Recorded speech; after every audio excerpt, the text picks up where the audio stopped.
Hi అండి, నమస్తే. Welcome back to lucky vlogs and kitchen. ఇది క్యాలీఫ్లవర్ ముక్కలు కట్ చేసి పెట్టుకున్నానండి.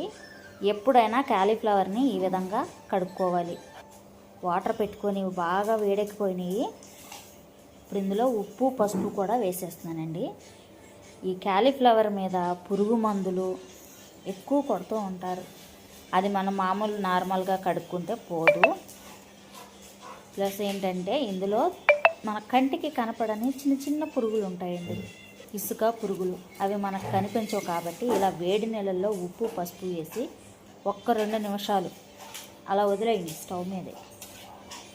1-2 నిమిషాల నుంచి స్టవ్ ఆఫ్ చేసేసి పక్కన పెట్టుకొని కొద్దిగా చల్లారిన తర్వాత నార్మల్ వాటర్లోకి ఈ చిల్లులు గంట ఉంది కదా, ఇలా తీసేసుకొని నార్మల్ వాటర్లో వేసేసి 2-3 సార్లు కడిగేసుకొని చక్కగా చిల్లుల గిన్నెలో పెట్టుకుంటే చాలా చాలా నీట్గా క్లీన్ అయిపోద్ది అనమాట. ఇసుక అంతా అడుగుకి వెళ్ళిపోతుంది నీళ్ళలోకి. ఎప్పుడైనా సరే క్యాలీఫ్లవర్ ఇలా క్లీన్ చేసుకోవాలి.